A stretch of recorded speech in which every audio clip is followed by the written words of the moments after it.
training camp started today, and while they were in pads during warmups, took those off during 11 on 11s, but the pads are coming on tomorrow. A lot happened on the football field. We'll get to that though. But actually, the big storyline we must start with happened right before practice. Because first off, we got great news on the injury front because second-year tackle Cameron Williams, who left practice late last week with what was thought to be a very bad knee injury, returned and technically participated. With the injury report citing a knee contusion, nothing serious here, certainly a bullet dodged. Lane Johnson, however, was not at practice today. He was excused from Saturday's practice with a non-injury issue, but was not out there on Monday. Kind of interesting. Don't think it's an injury-related thing. We'll see exactly what it is, but it's worth noting no Lane today, and a lot of people are wondering why. That did, however, give Fred Johnson and then Markel Bell some split reps at Lane's starting spot, where they're showcasing the Birds' love for the rookie Bell even this early on in camp. Now, as far as the other injuries, rookie edge rusher Keyshawn James Newby remains out with an injury possibly to his ankle suffered last week. No word on the severity of that, but he was watching practice today. Jahad Campbell and Elijah Moore were back from their excused absences over the weekend, and then Jaden Roberts, Micah Morris, and Cole Wisniewski, they were in attendance pictured here, but they were on the sideline. All in all, after a couple of injury scares the past couple of practices, overall today, everybody seems to be trending in the right direction. Nothing major to report. The other big news was Philadelphia opening up a roster spot yesterday after waiving Tyquan Graham. Zanny DeBona also mentioned that if Jaden Roberts goes to IR, because again, he's injured, but no word how bad it is, they could have 2 roster spots suddenly available, which means expect some tryouts sometime later on this week from currently unemployed veterans, and dare I may say one of them could be Brandon Graham? I mentioned this last week during the live stream that I messaged Brandon Graham asking, has Howie called you? This was a couple of days ago. The answer was basically a non-answer. He kind of skirted the question, talked about how good the defense looked. Jalen Hurts is looking good. So I'm not saying that they have called Brandon Graham, not saying they haven't called Brandon Graham, but a roster spot is open. And right now, why not give BG a call? Again, Jonathan Grenard, he's sidelined for the foreseeable future, and there's a roster spot open. And now this Keyshawn James Newby injury. I'm shocked BG was not out there practicing today. I'll keep waiting. Would you sign him, though? Let me know down below. Also, speaking of waiting, the Jordan Spector art giveaway that I announced the winner of last show, never heard from the winner. So we're going to redraw as we usually do from the comment section of today's video. Drop a like, leave a hype on the mobile app. You swipe over to the right on the mobile app if you want to leave a hype. I appreciate it. And then comment anything down below because I'll pull from the subscriber. CPU, yes. It's a computer game. So basically, I'm not playing a user. I'm just playing the AI. I'm playing a computer in the league. I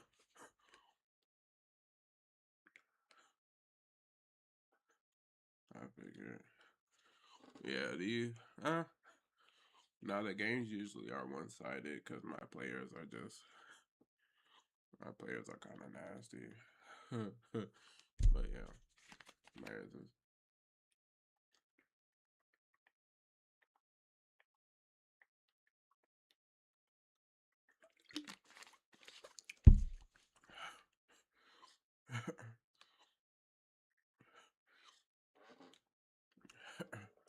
My damn nose.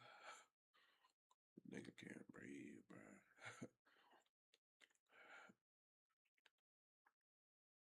My goddamn. But comments of this video on my next video for a new winner, so leave a comment and then watch my next video to see if you want. Now, moving on, but sadly, before we get into what happened indoors today, by the way, that was due to weather, the biggest storyline circling the Eagles camp over the weekend came, of course, from the Philadelphia media, who pointed out rather gleefully that Jalen Hurts and Eagles offense struggled a lot the last time they were out this past Saturday, with the usual culprits generating as many views as possible, saying that, quote, this offense might need to add some skilled players ASAP, which was obviously rage bait, but it did its job because it got a ton of generating views on Twitter. People were freaking out. It was like, oh my gosh, Jalen Hurts hasn't thrown a passing touchdown. The offense looks terrible. Deshaun Mannion doing anything right. Panic, panic, panic. After, again, day 3 of practice. But it got to the point where Nick Sirianni, pre-practice today, had to at least acknowledge, everybody calm down. The offense is a work in progress. And some days it's gonna look like this, and some days it's gonna look like this. And it's never. I'm trying it's to never get just that a true Eagles line. stuff. I know we all want it to be that way, especially as I'm like, coaches. fuck. But progression looks I'm trying. very Goddamn. feels like this. I'm but commenting on it's every up a fucking little bit, video, back a little boy. bit, up a You little bit, gonna back give a me little some bit, and you're Eagles just trying to get a little bit shit, better man. each day. And Which also, side note, how about this example from the same reporter who started this whole controversy a few years back with his first Oh. impressions of Jalen Rager during camp? So, yeah, here's my PSA. Don't believe everything every beat writer says during week 1 of training camp. I think Seth Joyner overall gave the perfect response on Twitter to this whole controversy over the weekend, saying, quote, "I'm amazed at the reports coming out of Eagles training camp. The quarterback completion percentage, TD tracking, the offense is struggling, the defense is dominating rhetoric. Philadelphia's own media finds ways to add fuel to the national media's rhetoric around the team. Hashtag sad. First, the defense should be more dominant. Most starters have been in this system going on 3 years, and the missing or weak link, the left cornerback spot, is now a position of strength. Next, the offense is going to be further developed with a new quarterback, offensive line, and tight end run game coordinator coaching, as well as some new faces being integrated on offense. Stands to reason the offense is finding its way after 3 days. Give the offensive players and coaches time to sync up. Dang. Honestly, I couldn't have said it better myself. Seth Joyner absolutely nailed it. What's so funny, though, is that with everybody freaking out, again, before today, we'll talk about how great they were today, I think Nick Sirianni pre-practice had the ultimate quote, right? This is a very much building of an offense that takes time. It goes up and down. You're going to have good days, you're going to have bad days, and we must take that into consideration over the next couple of months. Jalen Hurts will have good days, he'll have bad days. The offense will win some, the defense will win some. It doesn't mean one unit stinks and one unit is elite. It means they're trying to grow day by day by day. Also, I want to give a massive shout out to the sponsor of this video, Bear Mattress. My wife and I have had our Bear Elite Hybrid mattress for almost 2 years now, and we absolutely love it. Especially since we have a 9-month-old who is crawling all over the place right now, and so she's exhausted, we're exhausted at the end of the day, and so getting a full night's rest, my wife and I, it is literally priority number 1. And I've also said this before, but my sister house sat for us a little while back and fell in love with our bed so much she was like, "What bed is this? I have got to get one." And so she did, and it was shipped right to her door. And all of us have noticed, of course, I highly recommend. I love Bear Mattress. You guys will as well. But of course, what do you know? Much to the media's absolute horror, the first team offense led by Jalen Hurts had a fantastic day today, and it started with a great opening series. Hurts hitting Dontayvion Wicks on a deep shot, and then finding Devontae Smith on the sideline before a third down throw over the middle with a big gain to Elijah Moore. And of course, give credit to the players, but also to Sean Mannion. This was apparently, after they had the day off on Sunday, supposedly a test day for the Philadelphia Eagle offense. Nick Sirianni talked about that pre-practice. We want to go ahead and improve on what we talked about during the off day, during the last couple of practices, and see how they retained the brand new information. They obviously passed the test, more on that in a second. But Sirianni also said pre-practice, he is loving the leadership style of Sean Mannion and said he's basically running the entire offense, all the meetings, all the play calls. He's completely taking charge. Sean being the majority of the voice that they're hearing, and then obviously it breaks up into the position coaches, but he's done a great job of keeping everybody on the same page. And it's one of the things I've told Sean, like, man, I think you're doing such a good job of just speaking to everybody in front of the room and showing your expertise in at every position. And so we'll continue to work that way. And obviously throughout the year, things change of how you go about things, but yeah, it's doing a great job. Now, with that being said, after the opening series touchdown, there was a miscommunication between Hurts and Devontae Smith on an out route, which resulted in a pass right to the arms of Quinn Mitchell for a pick 6. And there's that roller coaster analogy again, an up and then a down. But it was the fact that Philadelphia and Jalen Hurts bounced back after that interception that really got me excited later on in practice. Because Hurts and the offense responded with Jalen Hurts ripping, wait for it, an up the seam deep ball between 2 layers of coverage into the hands of Elijah Moore. The first passing touchdown of camp so far. Which, by the way, the first touchdown for Elijah Moore there, but also he's apparently been turning heads the past 2 practices. Not a lot of words from Elijah Moore day 1, day 2, but 3 and 4. Elijah Moore, he looks like he could be a starter, or at least for sure, a lock on the wide receiver roster. Between Moore, Wicks, Devontae Smith, they were all very, very good today. But I go back to the weekend and Dontayvion Wicks meeting with the media for his first training camp press conference and basically saying that there is a ton to learn the new system. And yes, they're going against all-pro corners, but the opportunity these receivers are getting every single day is invaluable, and he's loved what he's seen from the room. Man, it's been good. Everybody been learning the offense well. Me getting into this offense, it was hard. It was hard to learn, but being here, people learning it faster than expected. So that helped us, build chemistry quicker and be able to see things better. I look at it as a plus for us. Like I was telling our receivers today, like we going against a great defense put together. It's an elite defense. So I thought I seen a us penalty. I was having about to our be ins and outs pissed. with them, when we get to season, it's gonna be easy. Going against other people, like we're not gonna see this every week. Having a whole defense that's put together like our secondary, they just making us better. Us going against them every day, learning, what we need to do different to beat them. It's not just really beating them. We thinking about it as, going out and beat other corners, other safeties. Hurts in the offense, they weren't done, as after that deep ball touchdown during red zone drills, Hurts threw yet another passing touchdown. That's number 2, this time to Devontae Smith in the corner of the end zone with Jonathan Jones in coverage. That was then followed up by Hurts throwing back across his body, left side to the right, again to Devontae Smith, who beat Tariq Woolen for a 2-point conversion.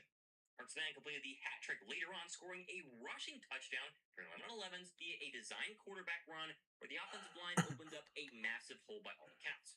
I think it's safe to say that after a bad Saturday, it was a great Monday. And so the media coming out and causing all sorts of chaos over the weekend, saying Jalen Hurts hasn't thrown a touchdown yet. He hasn't really done much so far. The receivers don't look too good. The defense is winning. They completely flipped the script today. Jalen Hurts, 3 total touchdowns. 1 bad interception was miscommunication, maybe more Devontae Smith's fault.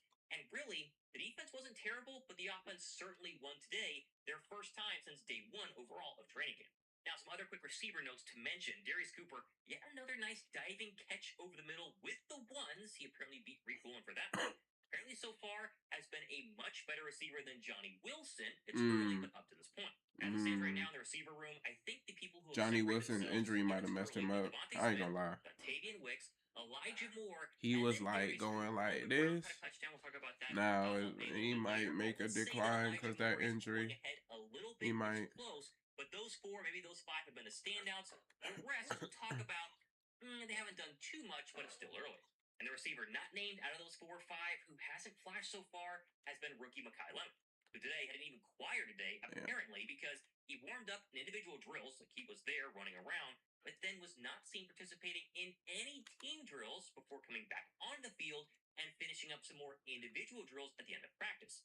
Which again comes just 2 days after Lemon told the media his hamstring was fully healed and he was fine, so maybe he re-injured it. Do with that as you will. But even when on the football field, let's just be honest here, Lemon, by all accounts, hasn't done anything super special. With beat writer Brandon Lee Gatlin replying to a tweet asking about Lemon's performance today and saying, through 3 practices, he's had some short catches, but nothing flashy. And that's not great, but are we going to panic because a rookie wide receiver who they have been desperately trying to get the football to and get up to speed here early in training camp is struggling? No, because the offense, again, has struggled the first couple of practices, less so today, as we talked about. But if the offense is basically drinking through a fire hose right now and trying to learn this brand new system, and these are experienced NFL veterans, imagine how much Mekhi Lemon, a rookie wide receiver, has to learn. It's got to be a lot. Maybe he's still injured as well. I'm not going to panic.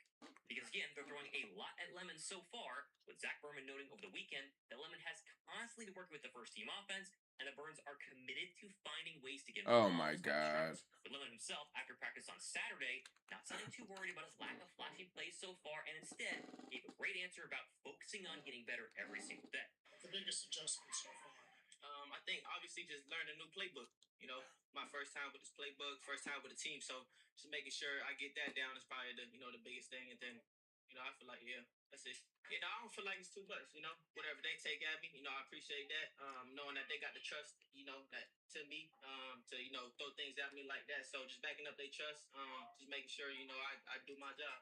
I don't know about you guys. Let me know in the comment section. I'm not too worried about Mekhi Lemon. He's going to come around. They are really trying to tell us the past couple of days. Yeah, I'm like, he's a rookie. I don't He's got to get up to that point, though. expect him. It's Like, fine. yo. I think the other rookie we have to worry more about, and I put worry in air quotes because it's still very early, is Eli Stowers, because it has been crickets from him so far. Because by all reports, Stowers has been way down in the first depth chart, and again, no flashy plays worth noting, but the one time his name was mentioned today being that he was getting blanketed by edge rusher Arnold Ebiketie in a one-on-one rep, which, don't overreact here, but that's not great. By all accounts, Stowers is the 3rd or 4th string tight end, maybe the 4th string tight end so far. It's been Dallas Goedert, Johnny Munt, Grant Calcaterra, and then Grant Calcaterra?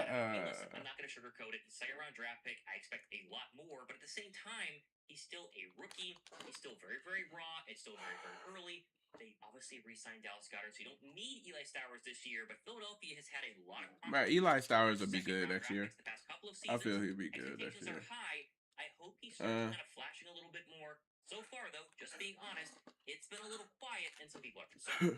Now, moving on to the last quick offensive update here, it was Andy Dalton running with the twos once again. He apparently keeps looking very, very sharp, and on his final 11-on-11 drive, finished with a quick passing touchdown to Hollywood Brown. Again, not saying he's for sure the backup quarterback, but he's gotten the majority of the second-team reps ahead of Tanner McKee. All in all, offensively, great day. I mean, today was the exact day Philadelphia was hoping for. A bounce-back day from the offense. They start to implement some more concepts, as they do day after day, and Hurts seemed in total control. Made some really that great nigga throws, Malik and the Muhammad, receiver bro. room is starting Boy, to kind of pick up and separate themselves. And so, nigga again, be getting after all the cut drama off the every past couple time. of days, what a surprise. It was quieted today and all done from QB1. Now, if we go to the defense, and again, the offense won today, but they were not trashed by any means. How about Uwe Bernard registering his first sack, in air quotes, because it was padless, but was in the right place to bring down Cole Payton during a 13 rep along the defensive line. Obviously, big news for Uwe because tomorrow, the pads officially stay on during 11-on-11. You see him here warming up in pads. Sort of a precursor to pads tomorrow, so you warm up with them, then take them off during drills. But he looks absolutely massive in that number 93. Listen, there's an argument that he looks even more fluid and comfortable than even as early as last week. Keep an eye on him the next couple of days when the pads are on. I think he might flash a little bit. Other players flashing, again, one tweet here, but AJ Epinesa, apparently, according to beat writers, keeps standing out. Had a great day on Saturday, had a great day here on Monday, fully taking advantage of the Jonathan Grenard-less spot on the outside. I thought he had a long shot to make the team, but so far, AJ, he's been impressive. Keep an eye on number 57.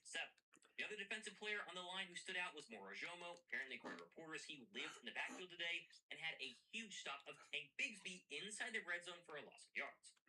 Yeah, I mean, I'm always trying to be the Well, best. I can't breathe. That's always been my mentality, right? And we've got an That shit extremely sucks. loaded room, and I those can't guys know I breathe, compete, nigga. and those guys know that I'm not backing down from anything, right? So the goal and the aim is always to be the best defensive tackle, right?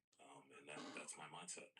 I want to make more plays. I want to get more sacks. I want to make more TFLs. You know, I want to be the best in the room and the best in the league. And ultimately, I think if we all have that mindset, okay, Moro. we'll bring the best out of each other. We also, after practice, heard from a couple of the edge rushers, Jalen Hunt and Nolan Smith. But I love the fact that Jalen Hunt not only confirmed he put on a lot of muscle this year, it looks like it, which is great for his strength, his bend, all that stuff is fantastic. But he truly thinks this defensive line can be one of the best in the NFL and had some really good quotes, again, post-practice. Oh, wrong way. What do you want to get better at this year? What don't I want to get better at this year, man? I think last year was a good starting point for me. I took a step in detail-oriented, just learning football. So this year I want to keep moving in the same trajectory. We always talk about consistent. The coach always says be faithful to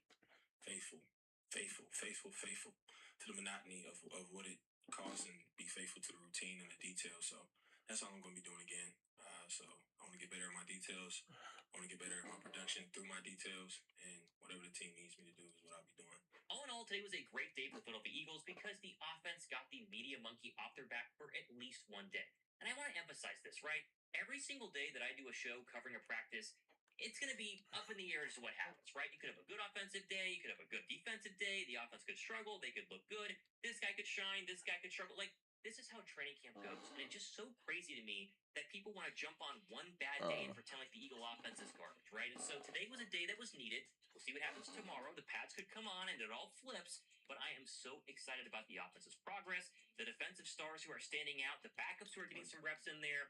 Really good practice for Philadelphia today. Obviously tomorrow, we'll be talking about padded practice. And so things are going to change. Be sure to go ahead and subscribe. We'll cover it all here in the channel. So Smonto, this has been Smonto.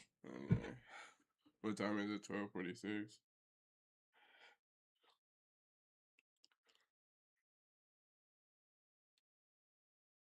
Play each other to play.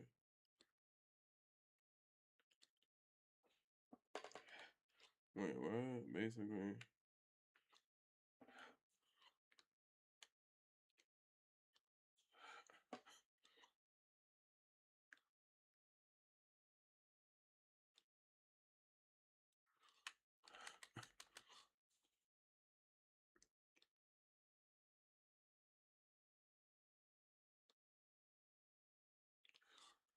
So this is damn. That sucks. Like nigga ain't even get really no chance to warm up because niggas ain't want to play the fucking game.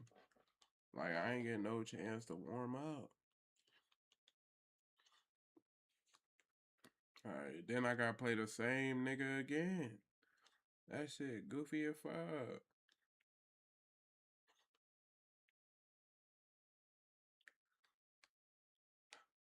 Oh shit. Wow. That was really good. Okay.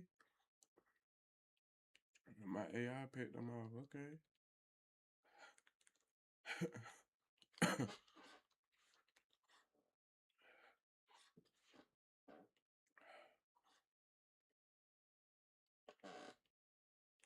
Oh shit.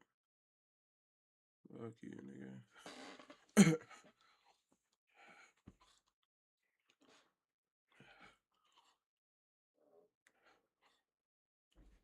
Ooh, God. Oh, God, almost.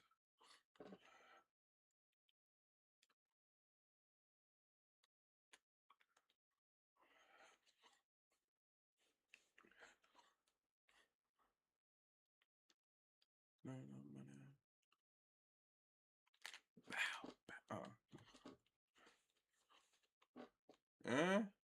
I feel like I could get started on watching it now.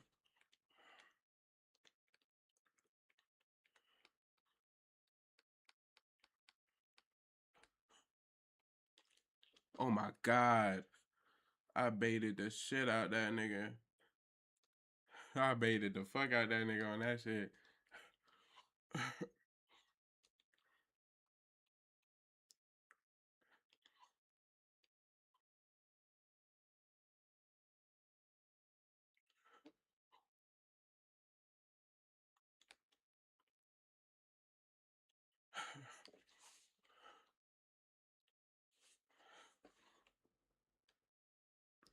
Touchdown, Harold Fanning.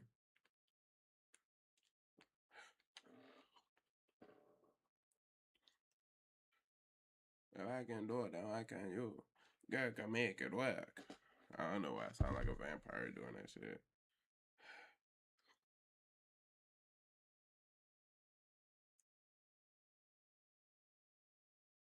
Yeah, I'm like,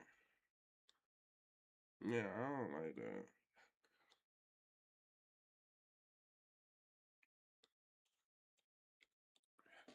I got verse the same, nigga. I got versus.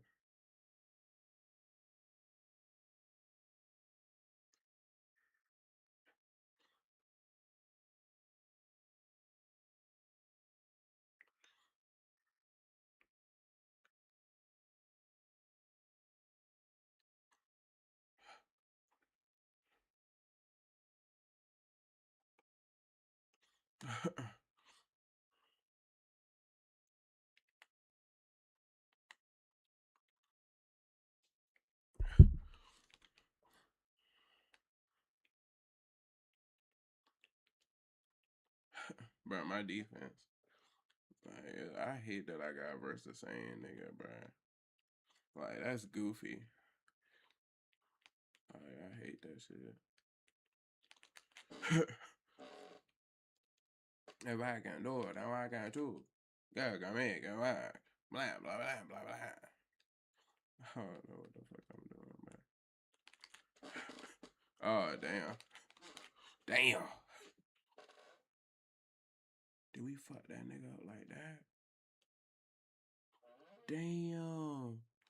I don't know if that was like a regular timeout or that was an injury timeout. I don't know. I don't know. But nigga, we smacked him. God damn.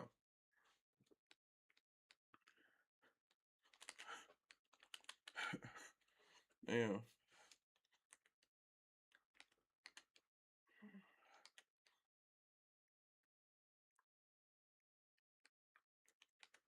I pressed the wrong fucking button. Oh my God.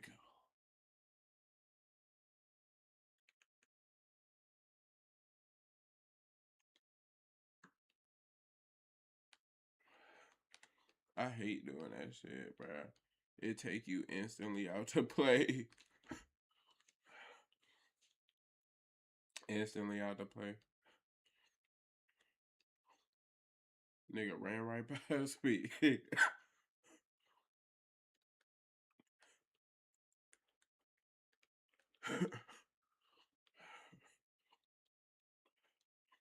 I can do it, then why can't I do it? God can put it, then what?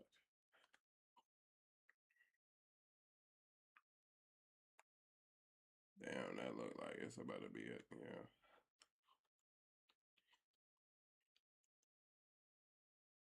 Blah, blah, blah, blah, blah. Oh my God.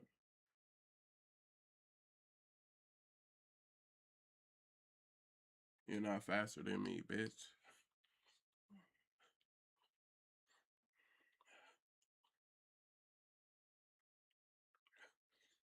God can put it, then what?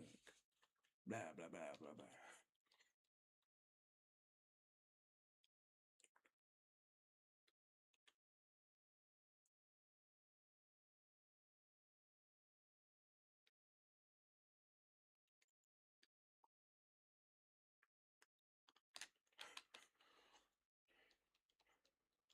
Yeah, it's like, I run man. 90% of my plays is man. Oh, fuck. Good thing you ain't see that running back, boy.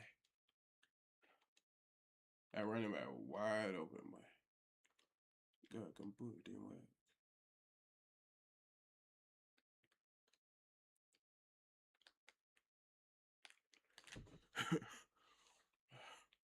Now or never, I'm picking it fast.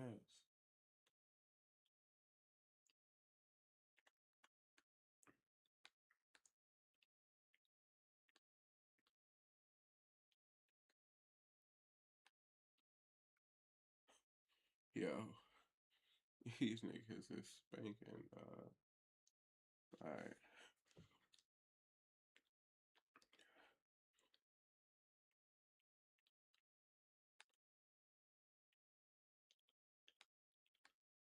Bro, he didn't jump. I'm holding that bit the whole time.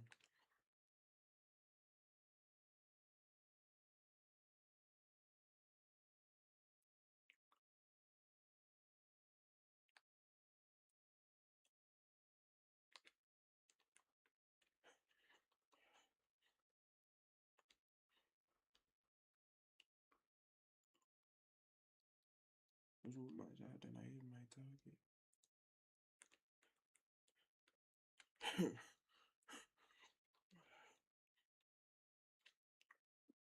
God can put it, then what?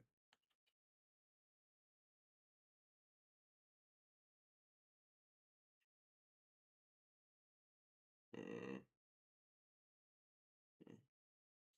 yeah, I'm like everything should come out of my account right now. Today. Let's see. Nigga gonna have business charges. Bye.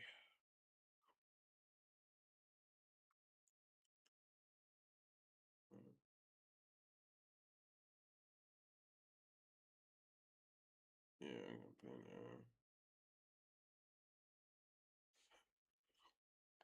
I don't know what the fuck going on with this shit.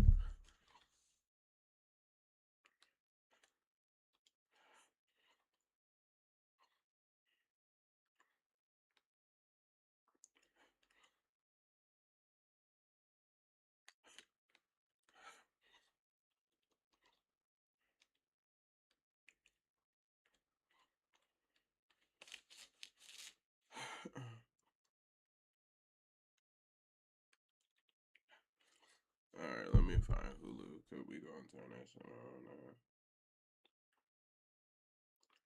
I gotta see Oba Femi versus Brad Lesnar, yeah.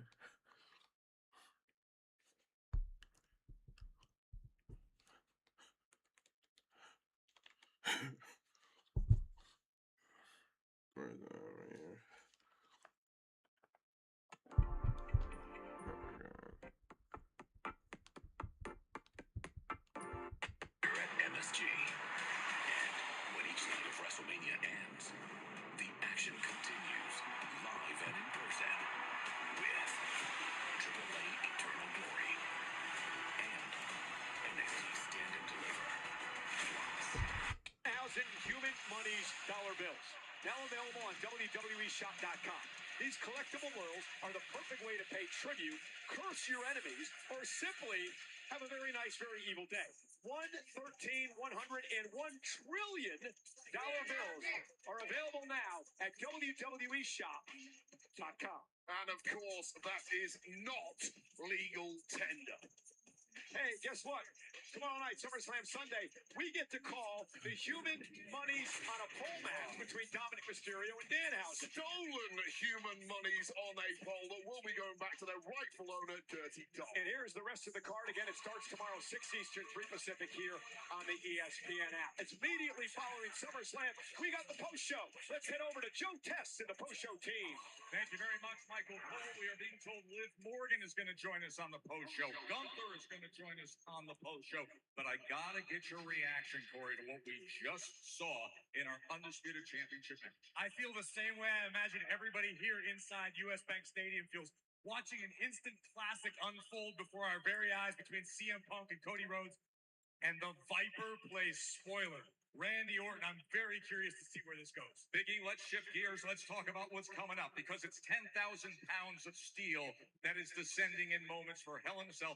Brock Lesnar and Oba Femi. Brock has never lost in Hell in a Cell, but it's Oba who chose this. Oba has kind of one incredible rookie here, but this is the final test. Can you pass this test that is Brock Lesnar in his home state, in a cell? He is going to have to be his most physical, his most athletic. The very best version of Oba Femi is needed tonight if he stands a chance. We saw them battle at WrestleMania 42. We saw the 7 F5s that Brock hit at Clash in Italy. And now the rubber match. Hell in a Cell is your main event.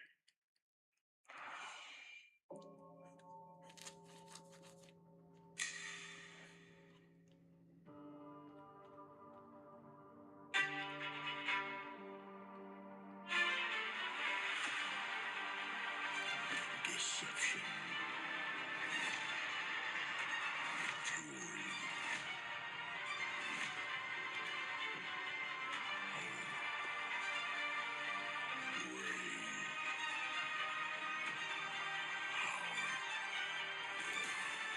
Oh shit!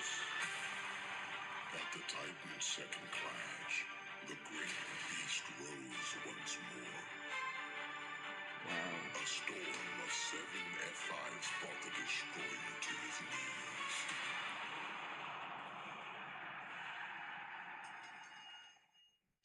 And the conqueror reclaimed his mantle.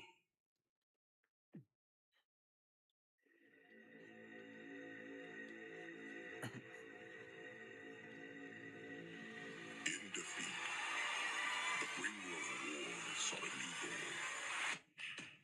The ruler will have his crown. A pursuit not of might. Where's the beast? You coward! Attack him from behind! But of mind. The only thing that I've seen is a big bad bitch seeking to claim the crown. The 2026 King of the Ring! I didn't think I was gonna get that pick. That's kind of crazy. Talk, Get that bitch. get hit.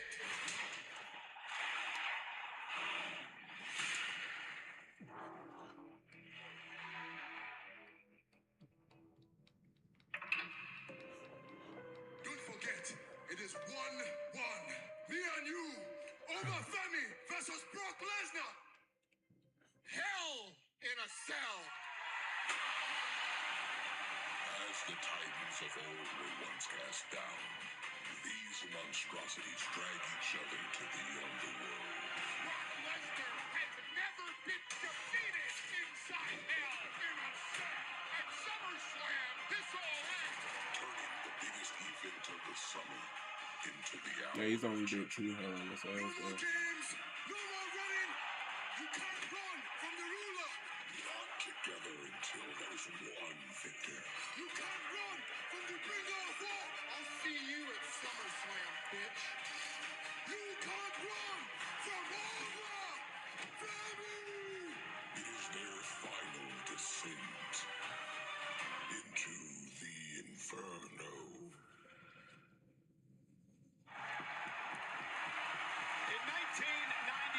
St. Louis, Missouri.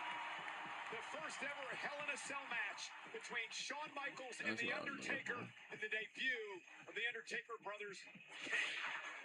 Here tonight, Brock Lesnar, Ova Femi will battle inside this structure, and look, Wade, at the tail of the tape.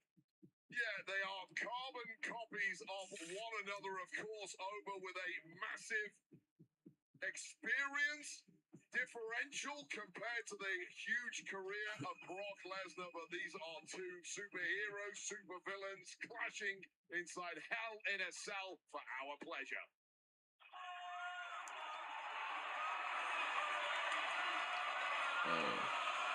I thought he was gonna go that way. He didn't at all.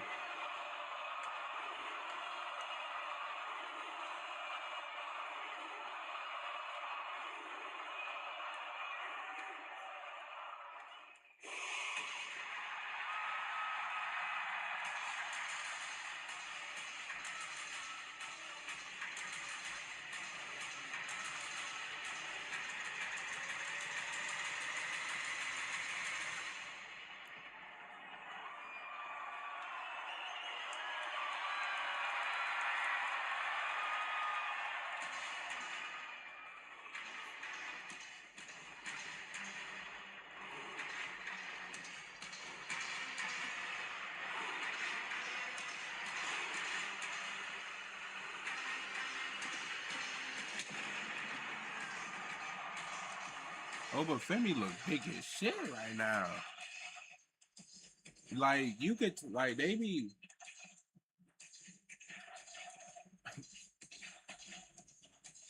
Like, how do I word it? It's like before, like, these big matches, they be in the best shape of their life.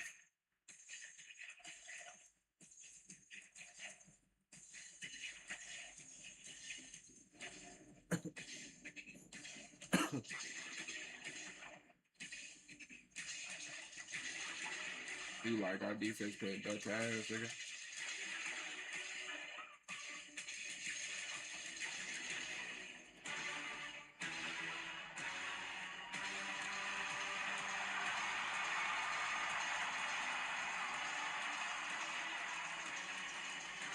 That don't say that.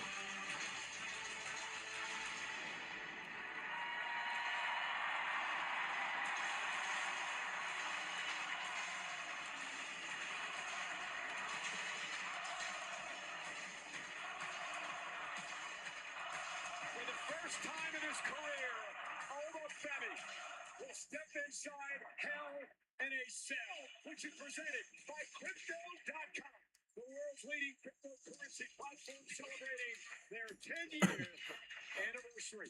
Are there nerves when it comes to the King of the Ring?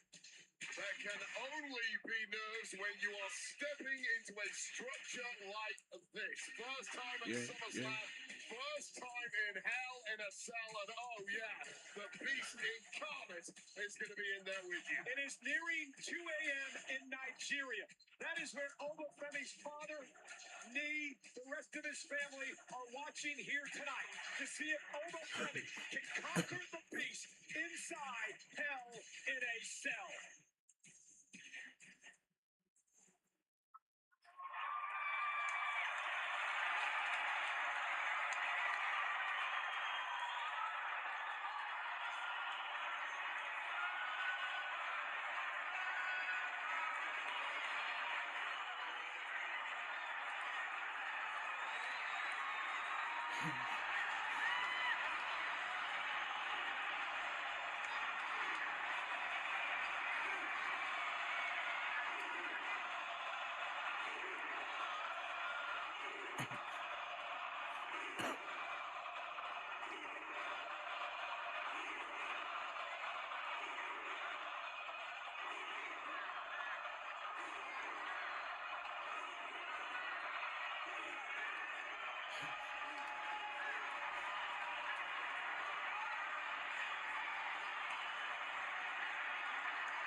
Yeah. To steal a line from my old broadcast partner, Yeah. Taz. Wade, here comes the pain.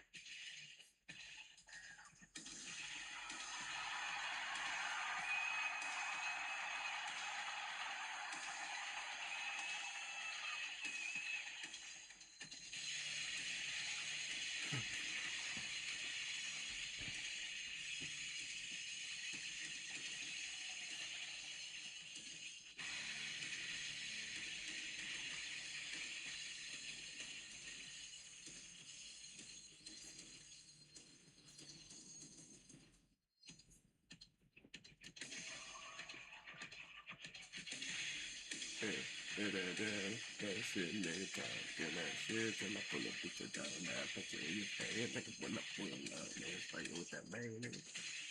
Hey, what you talking about? I don't know.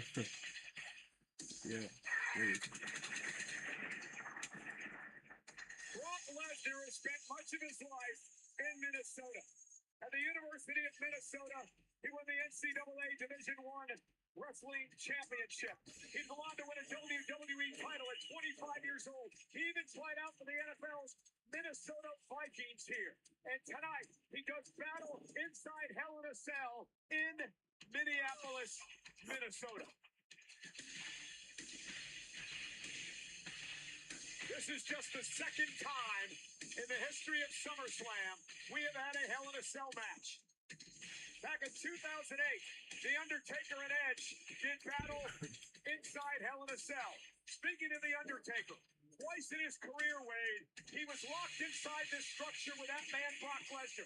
And both times, the Beast, Brock Lesnar, defeated the Phenom in the structure once known as the Devil's Playground. Cole, this matchup is all about pain, endurance. You mentioned several of the accolades of Brock Lesnar. We know all about his WWE career, his UFC heavyweight championship. Brock Lesnar's life can be defined by the endurance of pain, and he is right at home inside Hell in a Cell. No disqualifications, no countouts. You win via pinfall or submission. The following contest is a Hell in a Cell match. Introducing first, from Lagos, Nigeria, weighing in at 302 pounds. The 2026 King of the Ring, Oba Femi.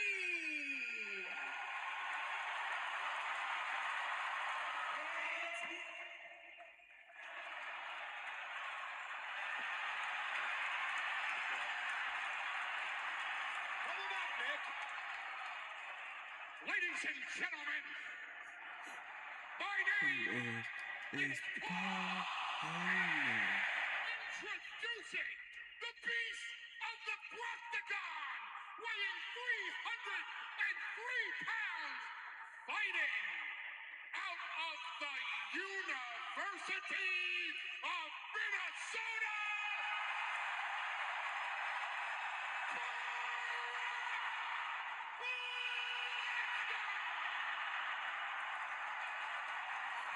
Ladies and gentlemen, here we go. There are no rules. You win via pinfall or submission. Oh. You can use the Hell in a Cell as a weapon.